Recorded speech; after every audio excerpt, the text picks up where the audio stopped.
Muy buenas noches.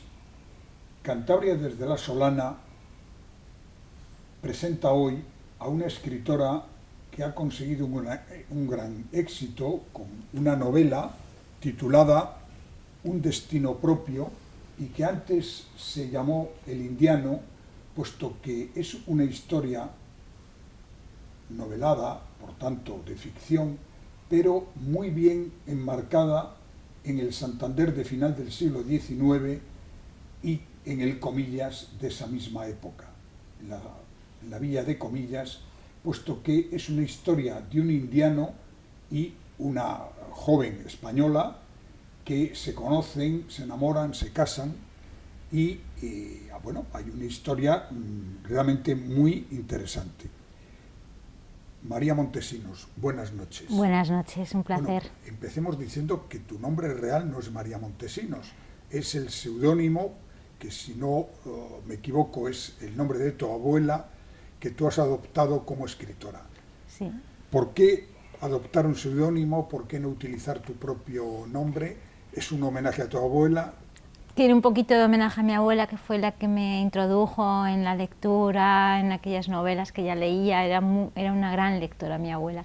Y además es que cuando publiqué mi primera novela, la autopubliqué en Amazon, bueno, hay una amiga, compañera de profesión que se llama exactamente igual que yo, con lo cual dije, bueno, pues voy a ponerme otro nombre, no vaya a ser que se moleste o lo que sea, ¿no? Y entonces al final adopté el nombre de mi abuela, que me parecía un homenaje a ella y a todo lo que me dio para leer de su biblioteca, que era inmenso. Bueno, acabas de decir que había otra persona de tu misma profesión, tú eres periodista, Sí. y sí me gustaría saber un poco por qué del periodismo, que suele ser un oficio de la inmediatez, de contar sobre la marcha casi lo que está ocurriendo, has pasado a algo tan diferente como es un relato largo, una novela en la que además obviamente hay muchos elementos de ficción. ¿Por qué ese salto del periodismo a la novela? Digamos que yo estudié periodismo porque quería escribir, como muchos otros periodistas me imagino que también hacen, ¿no? Entonces, digamos que yo llegué al periodismo porque ya anteriormente tenía inquietudes literarias, con lo cual pasar luego del periodismo y volver a la escritura no es que fuera algo raro para mí, era como un paso más natural, que era al final lo que yo realmente quería hacer desde un principio, pero bueno, pues por circunstancias de la vida pues a veces no puedes, y llega un momento en el que ya por fin tienes todo se alía para que puedas dedicarte a lo que más te gusta. Bueno, antes de que entremos en materia de esta novela, Un destino propio, creo que es interesante que hablemos de tus dos publicaciones anteriores, La estúpida idea de dejarte marchar y El mapa de mi piel. El primero es también una novela, ¿podemos calificarla de novela romántica? Sí. Bien. Cuéntanos un poco en qué consiste, cuál es la trama y por qué escribiste esa primera novela, La estúpida idea de dejarte marchar. Pues fue una novela que arrancó un poco sin ningún afán de ser novela. Empezó siendo un relato, acababa de dejar el trabajo y dije, bueno, pues me puse a escribir un relato, y el relato continuó y se convirtió al final en una novela. Es una novela contemporánea, muy entretenida, cuenta un poco los inicios de un grupo de amigas, sus incursiones en el periodismo, que además a mí me pillaba bastante cerca, y también un poco se trata el tema de las relaciones tóxicas, un poco el maltrato psicológico entre las parejas, etcétera, ¿no? De pasada, no es que sea el tema central de la novela. Es una historia de amor en el que también hay temas de emprendimiento, porque en aquel momento, bueno, estaba todo lo de Silicon Valley, los emprendedores, las startups, todo esto, y me pareció un tema que era divertido para meterlo en la novela. Entonces, bueno, al final salió una novela divertida, entretenida, que la verdad es que ha gustado mucho. Esa es una novela que ha tenido mucho éxito. Sí, ha funcionado muy bien y la gente se la lee con mucho gusto. Bueno, Otra novela es ya de un tema mucho más duro, mucho más directo, como es el cáncer de mama, y la titulaste El mapa de mi piel.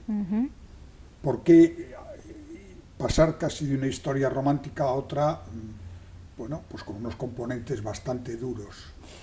Pues bueno, el cáncer de mama en mi familia lo tenemos muy cerca, porque mi madre, mi abuela, mi tía, es decir, que lo tenemos, yo a lo mejor también en algún momento, ¿no? Entonces es un tema que me resulta muy cercano, que no le tengo tampoco miedo en el sentido de que sea una enfermedad que yo vea asociada con la muerte necesariamente, y yo lo que quería era tratarla desde un punto de vista positivo. Una vez que ya has superado la enfermedad, cómo te cambia la vida haber pasado por una enfermedad así, cómo te reinventas, cómo te reincorporas a tu vida laboral, a tu vida de pareja, etcétera. Entonces la protagonista de mi novela, que es Celia, es una chica joven que ha pasado por esto y que, bueno, pues tiene que volver a retomar todo lo que era su vida y cómo le ha cambiado el cáncer que ha pasado y cómo lo hace ella para volver otra vez.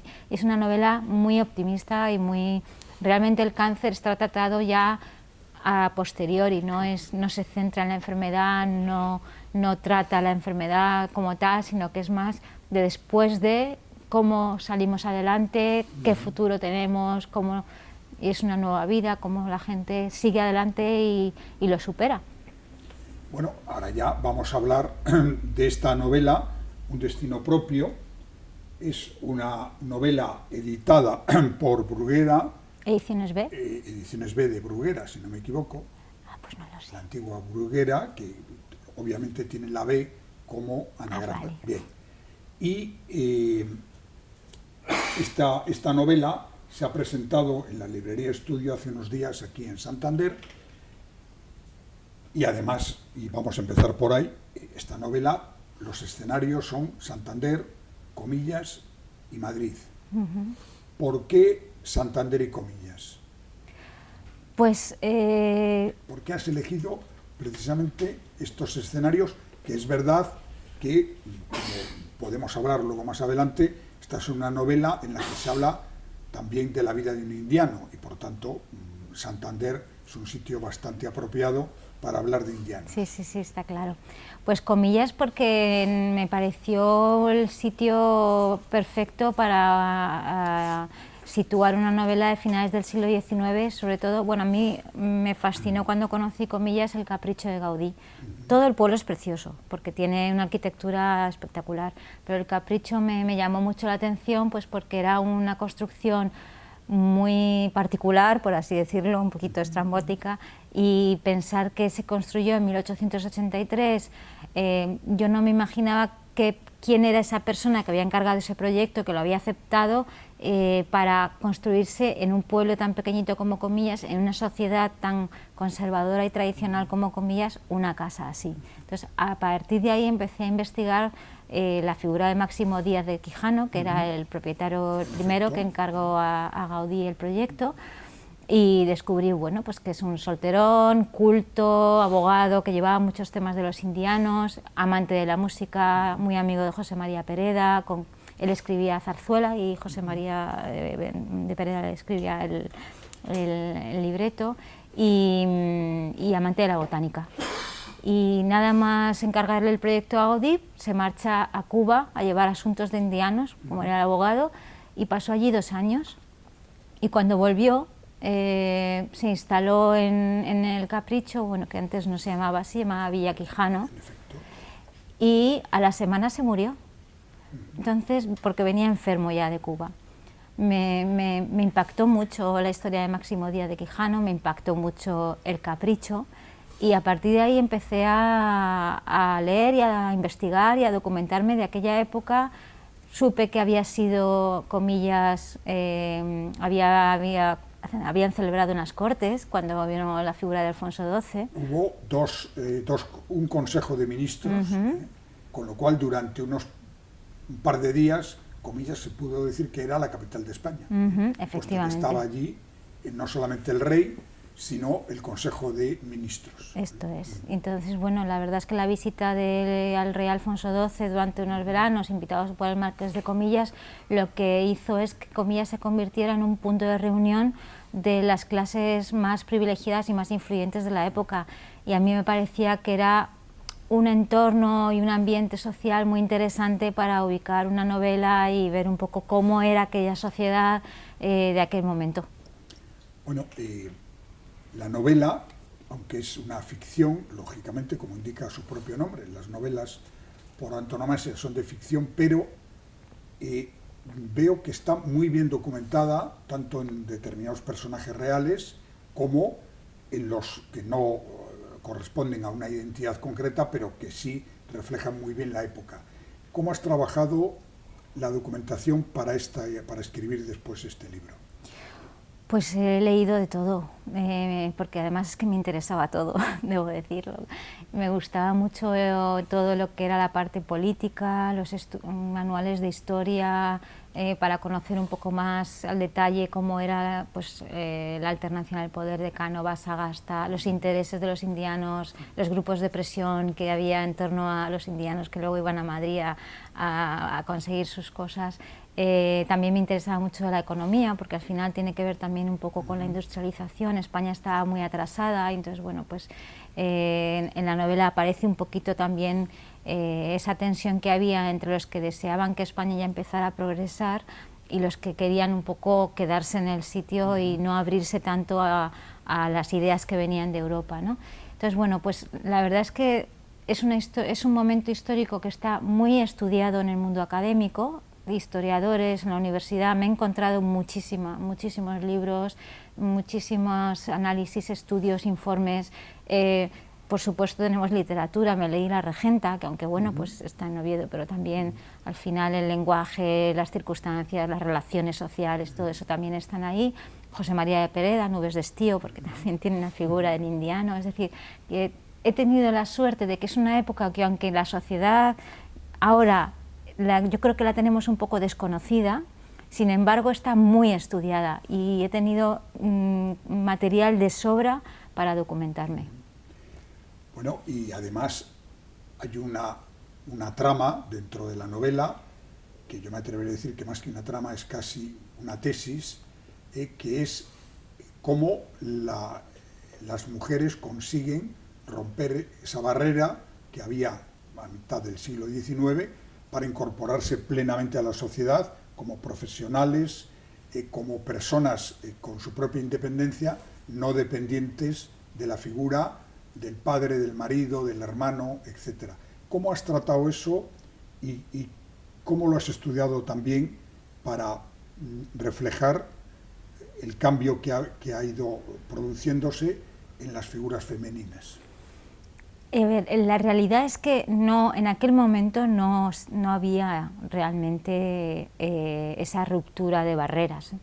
Existían algunas mujeres, un puñado, no muchas.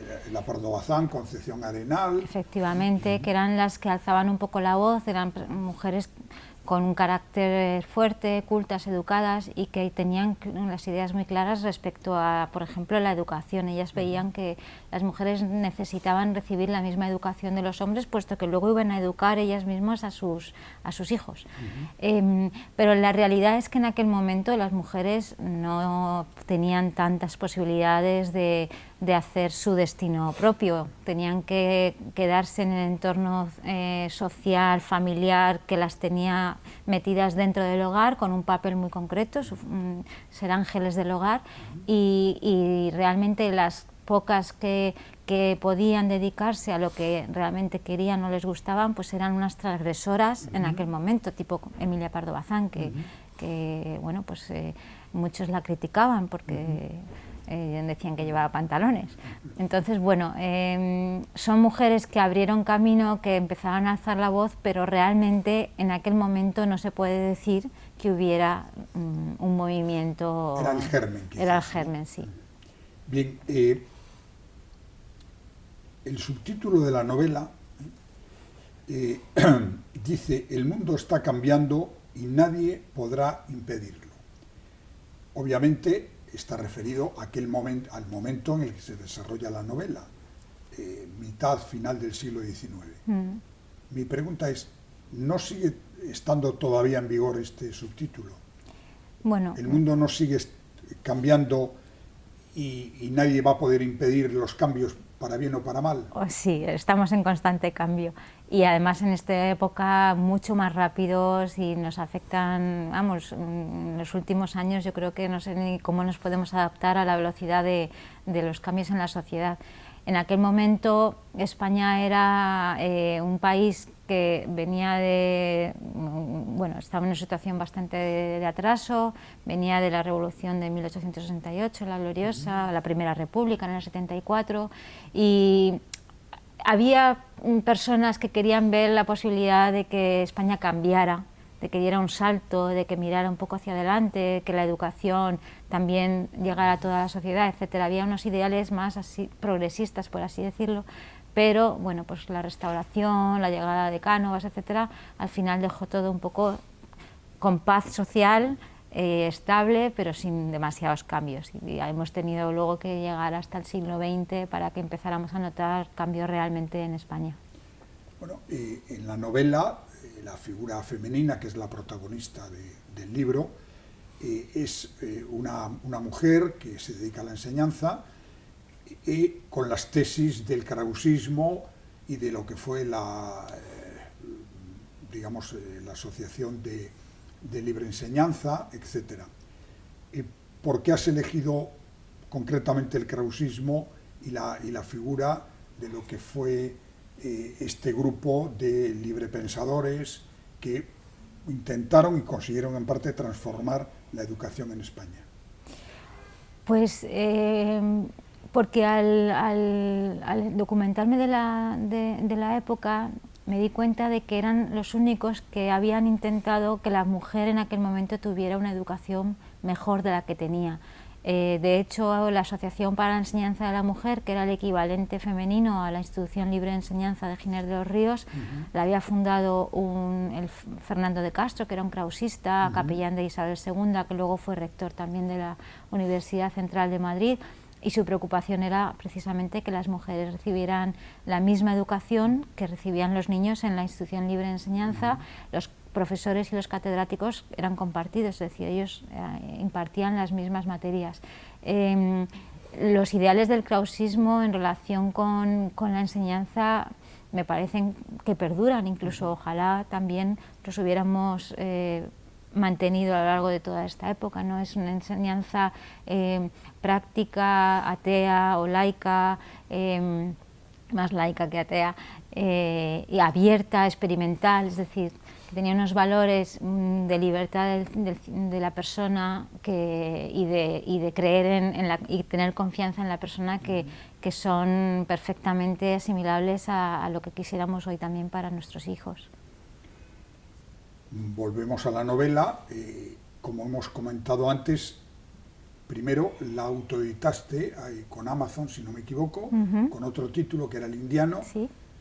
Y ha tenido tanto éxito que una editorial de primer nivel, como Ediciones B, Antigua Bruguera, la haya editado y además la haya colocado como uno de estos libros que yo creo que ya está llamado a ser un superventas. Me gustaría que hablaras, porque yo creo que hay muchas personas que comienzan con la autoedición, se desengañan, parece que no les funciona. ¿Cuál ha sido tu experiencia con la autoedición? Que obviamente ha sido un éxito, puesto que ahora estás en una editorial de primer nivel. Bueno, yo la autoedición la afronté como una profesión, es decir, puse en mi escritura la misma profesionalidad que yo ponía antes en mi labor de periodista, y pensé que tenía que tener la misma calidad mis libros que cualquier libro de una editorial, porque al final los lectores no tienen por qué distinguir entre uno y otro. Entonces, bueno, cada vez que publicaba una novela, pues yo misma me buscaba corrector, la portada también había una persona que me las hacía, el título contrastaba para que fuera el mejor título posible y que al final el libro o la novela que sacaba y que ponía a la venta fuera lo más atractivo posible para un lector, ¿no? Y yo creo que esa es la clave del éxito de cualquier escritor. Primero, que tengas una buena historia, por supuesto, y que esté bien escrita y tal, pero luego también al autoeditarte, pues que todas las tareas que hace una editorial con un equipo de profesionales expertos y muy buenos, pues que al final las tienes que asumir tú de la forma en la que puedas. Si tienes que contratar a alguien para que te lea y te corrija la novela, pues lo tienes que hacer. Si tienes que contratar a alguien para que te haga la portada, lo tienes que hacer, para que al final el resultado final sea igual, de calidad igual que la de una editorial, y que no se note si se ponen al lado que sea muy diferente una cosa de la otra.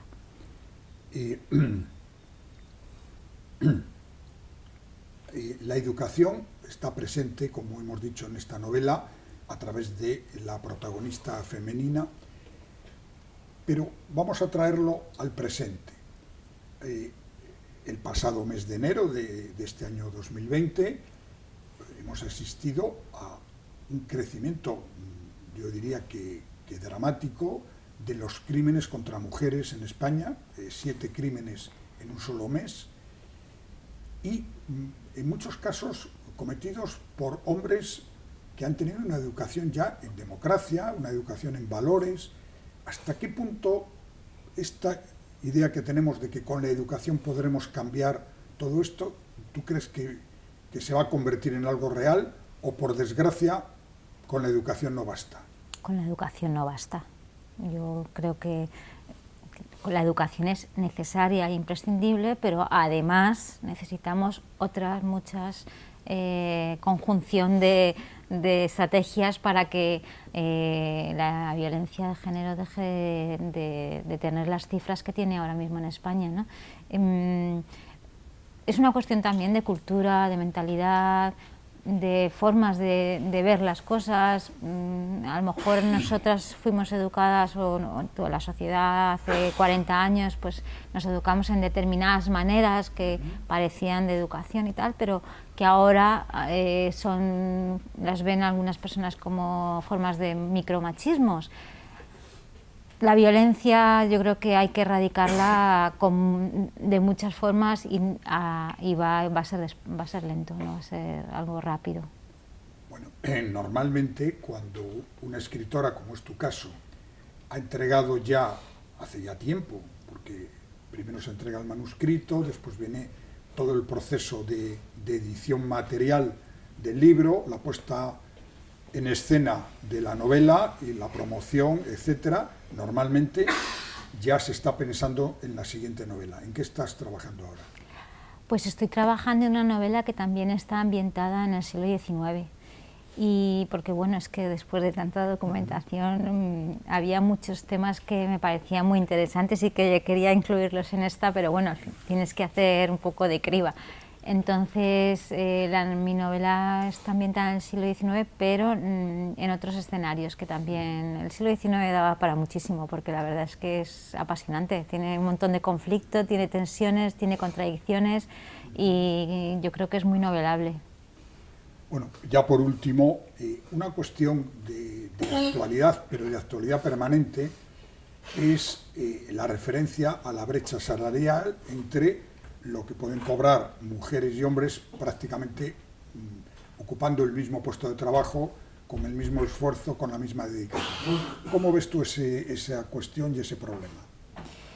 Bueno, lo que es la igualdad de la mujer, digamos, en lo que es la situación en este momento, yo creo que es un problema que hay que afrontar también desde diferentes ámbitos, porque desde un solo lugar, claro, no por el hecho de decirlo vamos a conseguir erradicar o conseguir la igualdad en el ámbito laboral, sobre todo, ¿no?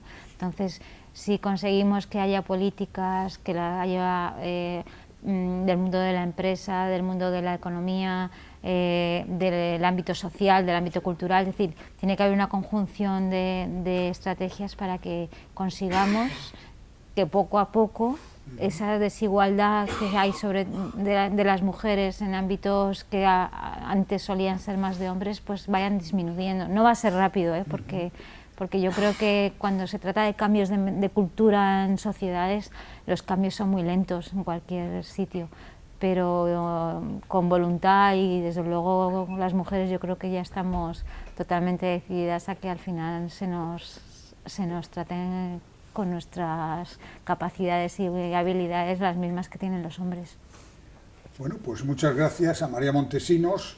Recomendarles este libro, esta novela, que ya está en las librerías, que se presentó hace días aquí en Santander y que además tiene, como hemos comentado a lo largo de la entrevista, un valor especial para los cántabros, puesto que dos de los escenarios principales del desarrollo de la trama novelesca son la ciudad de Santander y la villa de Comillas, y por tanto, pues una referencia muy directa a nosotros. Muchas gracias y buenas noches. Muchas gracias, Manuel.